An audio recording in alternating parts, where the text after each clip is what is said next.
Bonjour à tous, c'est Gromy pour l'IM Daily numéro 39. Alors aujourd'hui c'est la suite du Festival d'Essence, c'est le quatrième épisode, avant-dernier. Et donc on va continuer les critiques de plus belle avec aujourd'hui 3 images critiquées, donc 2 images de Reg et une image de Virid. Alors commençons par Reg et son Hellboy. Donc là c'est vraiment une ébauche, et il a dit qu'il commençait juste l'image et qu'il voulait avoir des avis sur comment la continuer. Alors déjà je pense que le personnage prend pas assez de place dans l'écran. Si on veut faire vraiment un portrait avec le buste, soit il faut que le personnage prenne plus de place à l'écran, ce qui va permettre de placer son visage d'ailleurs sur un tiers de l'image. Vous voyez la différence? Donc c'est vraiment plus resserré autour du perso. Soit il faut faire quelque chose avec ce décor. Faut que si on met un décor qui prend autant de place que ça, il faut qu'il se passe un truc dans le fond en fait. Pas forcément quelque chose de très présent visuellement, mais là il peut y avoir des bouts de tentacules qui partent. Alors voilà, il faut qu'il se passe un truc, et sûrement quelque chose de plus coloré que juste le gris là. Mais je pense que je préfère quand même le fait de resizer. Avec une image comme ça, il est plus présent dans l'image et donc plus puissant. Après, il y a quelque chose que je trouve un petit peu dommage, c'est que Reg utilise pas vraiment les contrastes à leur maximum. C'est quand même une des caractéristiques très fortes de Mignola, c'est d'avoir un trait noir très puissant. Donc utiliser vraiment du noir pur dans son image, là c'est pas forcément gênant. Là en l'occurrence mon noir est pas pur, il est un petit peu rouge. Mais pousser les contrastes c'est quelque chose d'important je pense pour faire du Mignola. Et jouer vraiment avec l'éclairage me semble important aussi. Trouver un éclairage un peu dramatique, je pense que ça peut aider vraiment beaucoup cette image là. Pas avoir peur, oui, de placer vraiment des zones entières dans le noir et d'autres carrément dans la lumière. Et les cornes là je les trouve pas très lisibles non plus. Faudrait trouver quelque chose pour qu'elles soient un peu plus lisibles à mon avis. Et donc une chose est sûre, il faut placer un fond derrière pour créer un cadre à ce perso et renforcer un peu la compo aussi. Ça peut être quelque chose de très simple comme quelque chose de compliqué. Il n'y a pas besoin de se prendre beaucoup la tête, c'est vraiment, enfin, faut vraiment se centrer sur le perso. Mais il faut qu'il se passe quelque chose quand même dans ce fond. Donc là évidemment c'est juste un exemple que je donne. Hein. Ça n'a rien d'obligatoire ni enfin je dis pas du tout c'est la bonne idée, suis ça et ce sera cool. Je donne juste une piste. Je pense que oui, il faut jouer la carte de l'éclairage un petit peu plus que ça. Et comme je dis assez souvent dans mes vidéos, il faut jouer sur les variations de couleurs. Là, c'est vraiment du rouge éclairé assombri avec du rouge, donc c'est un petit peu terne. Enfin, ça manque un petit peu de vie, de pêche. Il faudrait trouver quelque chose de plus. Une ambiance, je sais pas, un peu plus violacée, un peu plus orangée, enfin des couleurs qui viennent apporter un peu de changement à ça. Donc voilà quelques pistes de réflexion pour Reg. Ensuite, il a fait une étude d'un dessin de Dai Tsutsumi, pardon. C'est un dessinateur de chez Pixar qui pose les ambiances et les cadrages de pas mal de scènes des dessins animés Pixar. Donc là c'est sur Toy Story 3. Et donc là apparemment Reg a essayé d'étudier les valeurs de cette image. Et je pense que pour ça, ça peut être pas mal de passer le dessin en noir et blanc. Et après d'essayer de comprendre comment ça se fait que les valeurs sont si différentes de ce qu'on pense qu'elles sont. Donc je sais pas si ça a été fait hein, par Reg, mais ça me semble important. Donc en fait au niveau de la compo, on voit que le principal problème c'est qu'il n'a pas traité le personnage de l'ours en volume.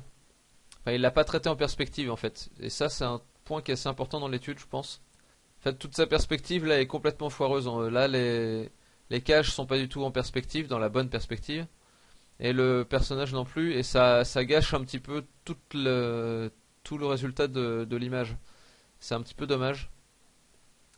Parce que du coup, il aurait pu vraiment traiter ce personnage-là avec une tête comme une sphère. Ça aurait certainement pu lui apprendre un peu plus de choses que ce qu'il a appris en la faisant comme ça. Et même quand on fait une étude, c'est assez important, je pense, de bien travailler les edges, les bords de chaque zone, pour que ça reste solide, que ça reste dur. En fait, là, je sais pas exactement ce qu'était l'objectif de l'étude pour, euh, pour Reg. Du coup, s'il essayait de comprendre juste les valeurs, s'il essayait de comprendre la compo ou s'il essayait de comprendre le volume, du coup, c'est pas forcément évident de donner des conseils avisés. Ce suivant ce qu'on va vouloir étudier dans une étude, bah, savoir si c'est réussi ou raté, ça dépend vraiment juste de savoir ce qu'on voulait faire à la base. On va pas faire du tout la même étude si on essaye de choper le volume que si on essaie de choper la composition ou les valeurs. Là, j'imagine que c'est les valeurs. C'est ce qui me semble le plus pertinent avec cette image-là. Mais ça se trouve, je me plante. Et après, même si on étudie les valeurs, je pense que bien poser le volume du perso, ça me paraît vachement important. Parce qu'en fait, si on pose pas bien les volumes du perso, on va pas bien comprendre pourquoi telle ou telle zone est illuminée de telle ou telle manière. On va pas comprendre comment la lumière touche l'objet. Donc là, vous voyez que la tête que j'ai faite, elle est encore pas assez grosse en fait. Enfin, la perspective est vraiment énorme sur ce perso-là. Et en tout cas, la perspective sur les côtés est vachement importante à rectifier en fait. Parce que c'est pareil, enfin ça c'est pareil, ça casse vraiment beaucoup la compo et la sensation de volume de l'image. Buzz l'éclair, là, il est plus blanc que ça en fait. Donc voilà, ça c'est les conseils de base que j'ai à donner sur l'image. Donc quand on veut travailler les valeurs, autant placer l'image en noir et blanc. Sinon, autant étudier les couleurs, l'image de référence. Et après, bah là, faut vraiment faire gaffe au volume et dans les valeurs même, vraiment bien regarder ce qui est sombre, ce qui est clair. Là, en l'occurrence, mon buzz n'est pas encore assez sombre. Enfin, les parties sombres sont pas assez sombres. Les parties claires sont à peu près bonnes. Là, je l'ai un petit peu trop éclairci le nounours sur toutes ces parties claires. Il faudrait l'assombrir un peu plus. Enfin voilà, il y a plein de petits détails encore à régler. Les études de valeur, c'est assez intéressant à faire et je conseille à Reg de continuer à en faire d'autres. Mais l'objectif vraiment des études de valeur, c'est de comprendre la lumière et comment elle agit sur le volume. Donc il faut que le volume soit juste. Donc voilà, ensuite, enfin surtout, une image de Virid. Donc elle a fait pour le Bloodsport 13, je crois.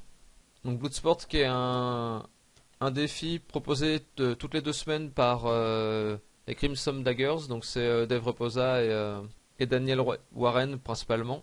Donc là l'objectif c'était de faire des guerriers qui voyagent dans le temps. Et donc soit on faisait un personnage qui venait du passé et qui allait dans le futur et qui doit le sauver, et qui était accompagné d'un robot ou un ordinateur quelconque.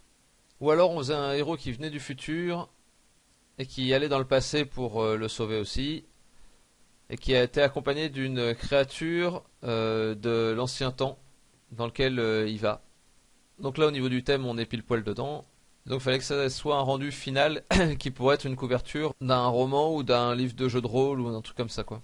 Donc l'objectif c'est vraiment de faire cohabiter deux temps différents en fait. Donc là on a bien le temps des Incas aztèques avec un futur assez lointain.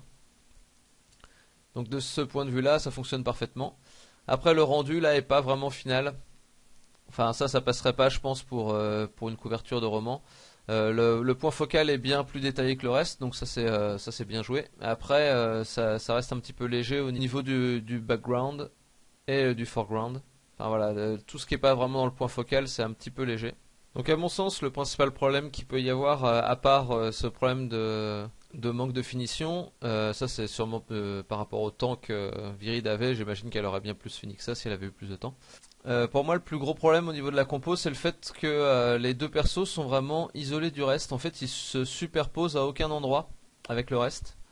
Et du coup ça les inclut pas particulièrement dans la compo, ça fait une sorte de petit halo autour d'eux là qui est pas forcément génial. Là on a des trucs qui sont presque à le toucher sans traverser. Enfin voilà, la superposition souvent ça apporte vraiment quelque chose à la compo.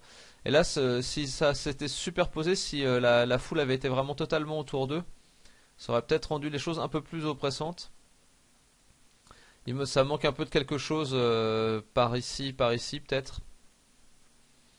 Et même le premier plan pourrait aussi se superposer un peu à eux. Là ça présente vraiment les persos. Ça pourrait être limite plus un concept art pour les persos plutôt qu'une couverture de bouquin. Ça manque un petit peu de juxtaposition à mon goût. Après au niveau de la compo ça fonctionne pas mal. Ça me manque peut-être un poil de ligne directrice. Le rythme coule assez bien, mais ça manque peut-être de lignes de force un peu plus puissantes que ça. Là il y a quelques lignes qui sont présentes, la courbure qui part de la tête qui descend jusqu'au pied et après ça repart par ici. Mais je sais pas, ça manque peut-être un petit peu d'unité. Sinon, le fait de placer l'image dans une sorte de losange, c'est plutôt pas mal. Donc si vous le voyez pas, on a un losange qui fait comme ça. Et du coup, ça focalise bien sur les persos. Mais après, à l'intérieur de ce losange, il se passe... Enfin, il y a un drôle de truc là. On a cette direction là qui est très forte. On a celle-ci qui est très forte. Mais ouais, je trouve qu'il n'y a pas une unité formidable dans les positions. Je sais pas exactement comment corriger ça. Au niveau ligne de force, oui, ça manque d'un petit quelque chose, mais sinon globalement, ça fonctionne plutôt pas mal. Après là, il y a cette jambe là, j'ai l'impression qu'elle s'accroche pas exactement au bon endroit. Par contre, j'aime bien son design qui rappelle un peu les pattes animales. Donc ça va bien, ça répond bien à son petit pote qui a les pattes, ouais, des pattes félines. Donc ça c'est plutôt pas mal. C'est dommage que le côté félin se retrouve pas ailleurs dans le design. Ça aurait pu être bien que les deux persos se répondent un petit peu plus. Mais bon, enfin voilà, vu que les deux persos devaient aussi s'opposer entre leurs différents looks, le look ancestral et le look futuriste. Moi cette jambe là, je la trouve pas particulièrement bien placée. L'équilibre est pas génial. On a l'impression que le perso tombe un peu en arrière parce qu'en fait ses deux pieds sont là et en fait je pense que ce point là, le point qui est à l'aplomb de sa tête, doit tomber derrière a priori et je pense que ouais, le perso est un peu en train de tomber en arrière. D'après ce que j'en vois, à moins qu'elle soit penchée sur le côté et pas en arrière, mais j'ai plus l'impression que c'est en arrière là. Peut-être plus comme ça le pied. Je sais pas exactement parce que enfin ouais, les erreurs sont un peu moins faciles à voir que dans un dessin débutant, c'est sûr. Donc je ne peux donner que des hypothèses, mais déjà dans mon ressenti, je pense que cette position-là est pas, elle est un peu problématique. Enfin cette jambe-là surtout, je pense qu'elle pose problème. Elle est pas comme il faut. Je la verrais certainement un peu plus en arrière. Je sais pas exactement comment le placer le perso pour qu'il soit mieux, mais là je sens qu'il y a bien un souci. Et donc on va après travailler sûrement plus l'avant-plan pour qu'il se passe un peu plus de choses, peut-être faire peut-être faire une juxtaposition ou deux pour vraiment créer cette sensation de profondeur. Là, en fait, les différents plans sont séparés les uns des autres. Ils ne se superposent pas et du coup, ça casse un petit peu l'impression de profondeur. Surtout le premier plan, là, je le trouve pas très intéressant du coup. Et donc après, l'espace en haut, c'est pour placer le titre. Et donc j'imagine que, enfin, je pense que placer un titre provisoire, un placeholder, ça serait intéressant pour qu'on comprenne, pour qu'on voit en fait ce que ça donne avec un titre. Surtout que là, il me semble que dans le challenge, il y avait une sorte de titre qui était donné.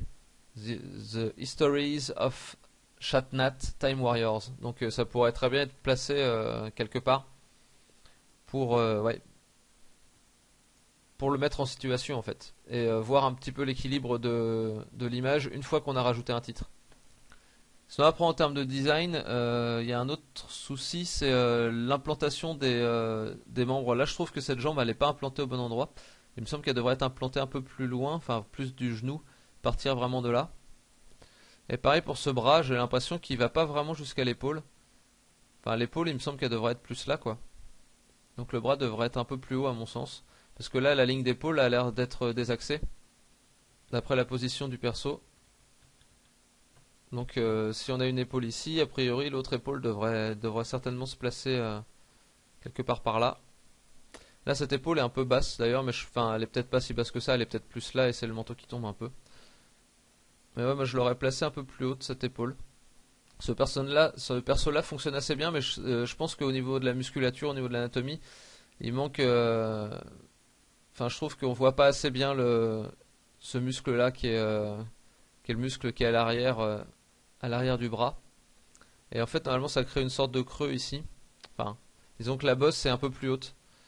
Là, je trouve que c'est un peu trop symétrique de part et d'autre. C'est un peu plus du détail hein, que ce que je disais tout à l'heure sur la compo. Mais le fait d'avoir, enfin, on a l'impression parce que ça fait une sorte de boule comme ça et qui est pas forcément très agréable à l'œil. Ça fait un peu boudiner.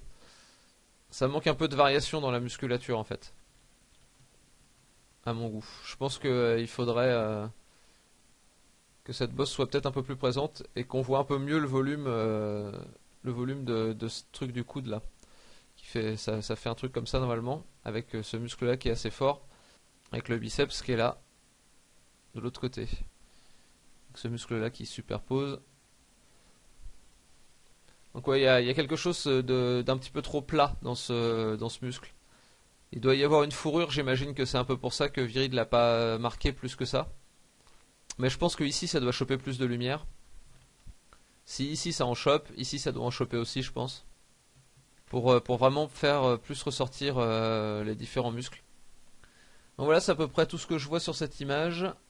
J'espère que cette vidéo vous aura plu et vous aura appris des choses. J'espère que avoir bien compris ce que voulait dire chacun des posters des images. Je vais vous souhaiter une bonne journée. Je vais vous dire à demain pour la dernière vidéo du Festival des 100. La semaine prochaine, on repart sur les vidéos classiques avec le nouveau challenge qui sera présenté lundi. Donc passez une bonne journée et dessinez bien. Salut!